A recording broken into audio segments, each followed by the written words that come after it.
Today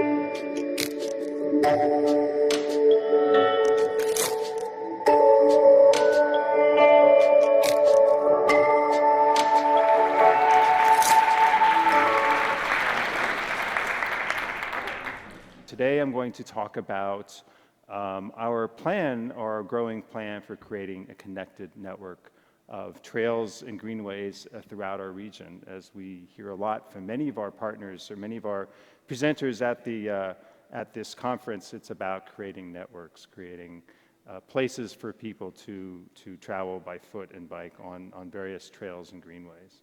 So with that, I'm going to talk through this presentation about what we're doing to begin that, and the steps, the processes to creating this complete network. In the Boston area, if you've been to Boston, some of the most iconic trails, there's also some of the most popular tourist attractions and places that people seek out when they come to Boston, whether they're here to visit or here to live. On the lower right, you have the Emerald Necklace that was envisioned by Frederick Law Olmsted in 1878, and that still exists today, and it's a popular place for recreation, and that Greenway vision, that Greenway connection lives on. On the upper right, we have the Charles River Esplanade that was built in 1910 after the Charles River was dammed, and after some of the realignment of the river, and that also continues today in forms, and it's a popular route for biking, walking, and this, as you see in this beautiful spring day. The Minuteman Commuter Bikeway, built in 1993, just celebrated its 25th anniversary. It's one of the trails as part of the Rails to Trails Conservancy Hall of Fame.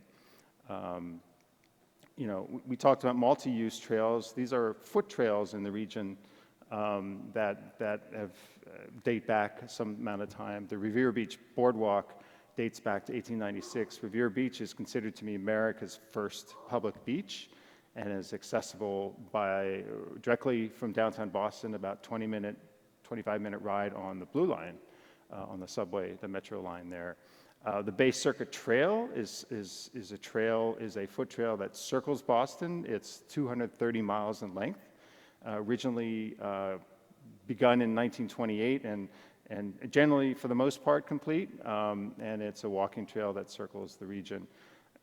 And finally, another example that many of you would know if you visited Boston is both the Black Heritage Trail and the Freedom Trail. The Black Heritage Trail highlighting some of the Underground Railroad movements in the late 1800s after the Civil War, and the Freedom Trail tracing our history in the Revolutionary War.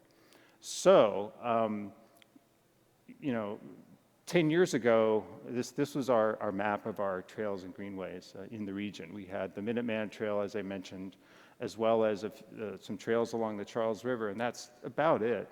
And all those purple lines are future trails, which are now actually built. So this was our baseline for creating a network. You know, even just 10 years ago, few communities had even bike lanes on the roads, and the same throughout the country, and no protected bike lanes.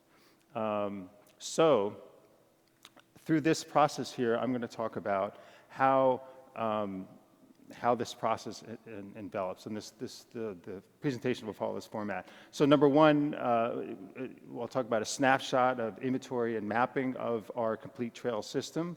We'll talk about how we developed a coalition to help guide the plan, and then a branding of the system itself, so people have an idea, have a name to go with this, the vision plan of what that network would look like. Involving people, bringing people together to talk about a deep dive on specific locations in the region to look at developing trails and greenways. Probably the most fun part of it is a ride and walk series on the trails themselves, and then actually beginning planning for projects throughout the region, finally installation of wayfinding. So snapshot, you can pull up trailmap.mapc.org on your phone if you wish, but this is our comprehensive inventory of our trails and greenways throughout the Metro Boston area, and it's a database through GIS that we've been developing for a number of years, and it catalogs and maps and displays every shared use path, every protected bike lane, every foot trail, and every bike lane throughout the region. The foot trails include not only trails in conservation areas, but also trails that happen to be on in campuses, college campuses, and city parks and so forth. So that adds up to many thousands, several thousands of miles of trails and greenways in the region. And through this inventory, we're looking at how we then can create a connected network and move that forward. In terms of collaboration, you know, as we begun the inventory, our next step is to create is to develop a coalition with our partners throughout the region. Not only you know, national organizations like the East Coast Greenway and the Rails to Trails Conservancy, but also our state Parks and Recreation, our MassDOT, as well as a number of local groups, each of our 101 cities and towns. MAPC region, by the way, is 101 cities and towns, 3.1 million people in Metro Boston that we cover, about half the state population. And of course, working with each of those communities as well as the organizations and trail committees through that. So it's really building that coalition to help move the project forward. Next is branding of the system. You know, we've talked a lot about, we've heard quite a bit about individual trails and greenways throughout the country. You know, we have, you know, the High Line in New York, for example, the Underline in Miami, the Belt Line, using the line name as a theme. But there are also a number, we heard about the trails, the 1,200-mile trail in Arkansas. We heard about, you know, a number of other greenways in the country. But, you know, our system is a network. So we looked at how can we create a name using the lexicon of the line, and then with land being a two-dimensional area, we came up with LandLine. When we came up with the name, we you know, asked opinions of people whether they liked that name. It was a real interesting split. Those under 40 really loved the name. Those over 50 years old were less excited about the name because it's still connotated sort of the landline telephone. So that was an interesting concept, or interesting reaction to people. But now it's a name that's stuck and we're using it, and it's growing. So we have our inventory, we have our coalition, we have some good ideas. Now let's put it down on paper, put it down as a plan, and let's move it forward through the region. Just a note, in Massachusetts, the way things work is that we're the regional planning agency. We do not have direct power in terms of funding or in terms of you know, direct control, but we work with each of our communities. We have no county government to speak of, so that's sort of not a middle barrier for us, but ultimately it's the towns that decide to activate the project. So we work with the towns and help with the funding and process to do that. So through this plan, we've developed or came up with corridors that amount to 900 miles of regional greenways. Greenways, and these are divided into two categories. The greenway category are firm surface accessible routes. That's rail trails, paved paths along the river. Pavement can be either asphalt or stone dust, but as long as it's accessible. Then we have our second category, or the regional foot trail system.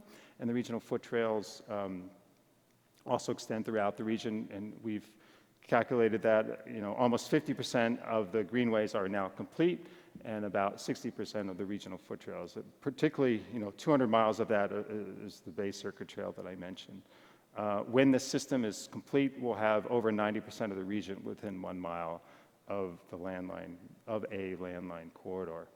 This is a map of the system. The boundary is the boundary of our MAPC region, our regional planning agency region. And we show here those corridors that are complete in green and orange in progress in design or construction, and then in pink, yet to be constructed. Many of the pink areas are sections of greenway that are on the road itself.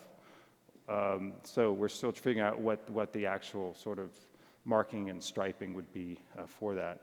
You know, we try to be separated from traffic as much as possible, but that's not always possible, as you well know, given a limited rights of way.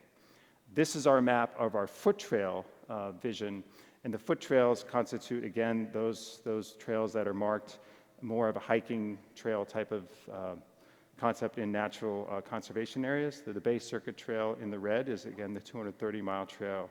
We have the Warner Trail in the lower left, which runs from Rhode Island up to Blue Hills, which is one of the largest parks in the Boston region. And a future trail would be the Boston Greenbelt Trail, which is in green, that runs inside, just outside of the urban core area.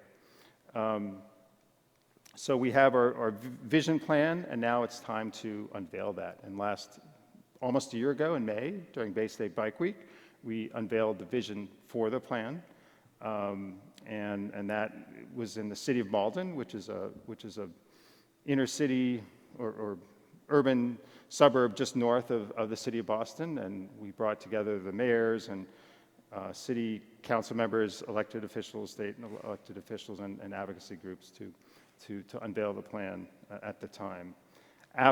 Immediately after that, we went on a ride to look at both existing greenways, and as you can see from the left image, the fact that those greenways end, and working with our advocates and groups to actually find ways to extend that. This greenway actually just opened last year, so we're both celebrating that with the city manager of Chelsea in that photo, and then working to extend that further is part of the vision of the plan. So we've come up with the plan. We've unveiled it. We sent the plan to all the state legislators, and next next we are looking at. We have undergone several charrettes, 4 to 5 charrettes so far, where we've focused on a particular area within the region, brought the people together, elected officials, advocates, town staff together to actually talk about a specific place in the region and figure out where to go in terms of trail development there and access to that. The Middlesex Fells is a regional park, one of the largest regional parks. It's about 5 miles north of Boston. It's a beautiful walking open space, wooded area, unfortunately divided by I-93 in the 60s, but it's still intact as a wonderful wooded place, but it's hard to get to in terms of trails and greenways to the park, so we brought together people to look at that. In Chelsea, which is an urban area close to the airport, we also had a similar charrette, bringing people together to discuss opportunities for developing greenways around that area. It's an area that's mixed with port use as well as industrial use as well, so it's a challenge to bring trails and greenways through that. The most fun part of my job comes up in the summer, where we do about 10 or 12 rides each summer, and those rides and walks have two purposes. One, to bring people out to actually see our natural areas, and two, to celebrate recent trails and greenways that have recently been completed and opened. And it's important. It's amazing the responses we get from people who say, "I've never been here before, I've never seen this." It's all exciting. This is a place that we went to last year that all of us were blown away because of the weather and the conditions with the sunset over downtown Boston. We took a ferry actually to this location, to this South Shore town, and then rode up to this point where we had this wonderful view. So that's what we're celebrating: open spaces, views, and connectivity to our greenways. And some of the examples of the rides that we do each year, and the importance of bringing people together to be outside and actually see what we're doing and actually help to build coalitions to grow our trail network. On the left, this is actually in the middle of the most urban part of Boston. It's our largest city park in Boston. On the upper right is a ribbon cutting for a regional trail with the Lieutenant Governor, where we had 300 people attending.